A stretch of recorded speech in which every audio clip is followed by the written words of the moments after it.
নমস্কার বন্ধুরা, Indian food চয়েসেসের রান্নাঘর থেকে সকলকে স্বাগত জানাচ্ছি। শীতের দুপুরবেলা গরম গরম ভাতের সাথে নিরামিষ এই তরকারিটা থাকলে খাওয়াটা কিন্তু দারুণ জমে যাবে। আর এই তরকারিটা দিয়ে গরম গরম ভাত বা রুটির সাথে খেতে কিন্তু অসাধারণ লাগে। তাহলে চলুন দেখে নেওয়া যাক আজকের এই রেসিপি আমি কিভাবে তৈরি করছি। প্রথমে আমি কিছু সবজি কেটে নিয়েছি।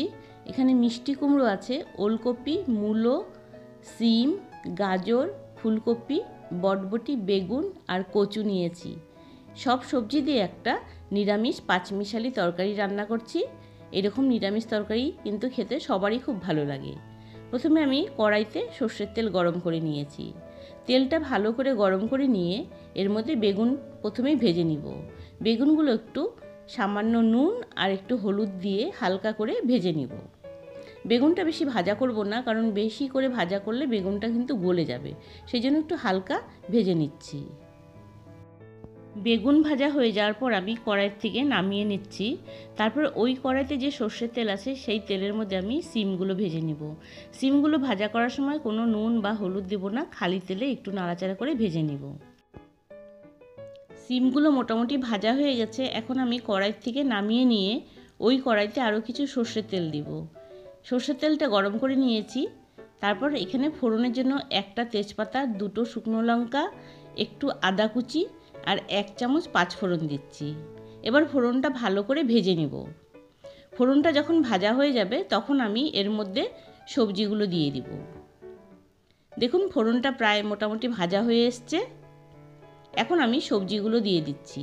এখানে আমি প্রথমে সব শক্ত সবজি আছে সেই শক্ত সবজিটা আগে দিয়ে নেব। শক্ত সবজিটা একটু আগে দিলে তরকারিতে একটু তাড়াতাড়ি নরম হয়ে যাবে।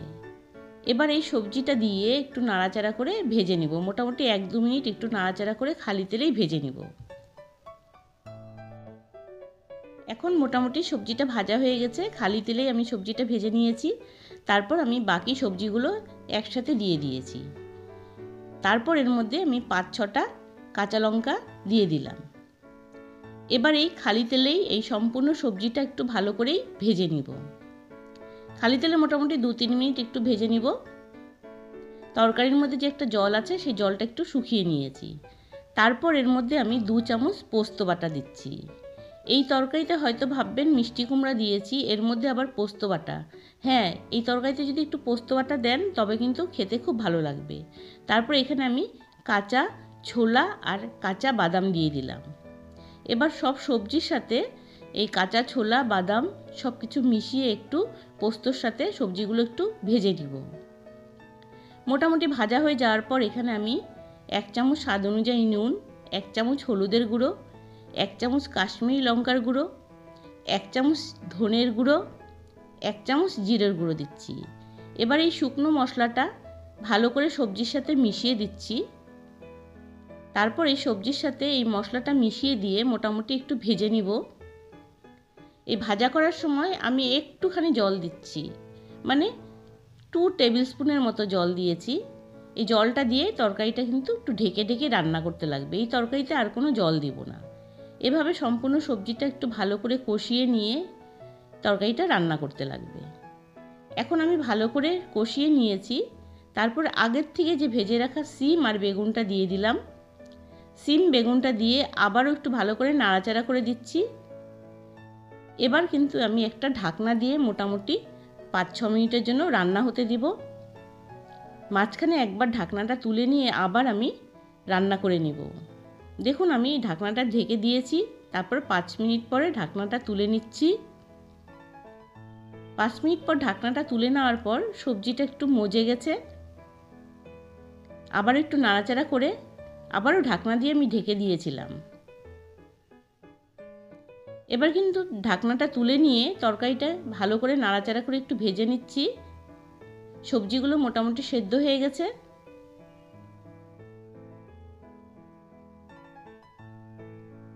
সবজিটা কিন্তু ভালো করে সেদ্ধ হয়ে গেছে আর খুব ঘন হয়ে গেছে। এরকম একটু মানে মাখো মাখো ভাবে রাখলে তরকারিটা কিন্তু খেতে খুব ভালো লাগবে।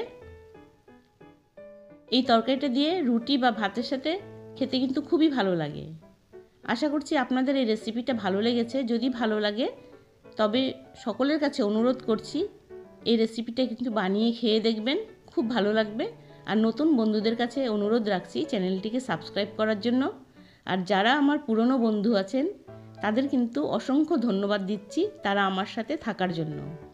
আজ তবে এখানেই রাখছি, আরেক কোনো নতুন রেসিপি নিয়ে আপনাদের কাছে আসবো। আপনারা ভালো থাকুন, সুস্থ থাকুন।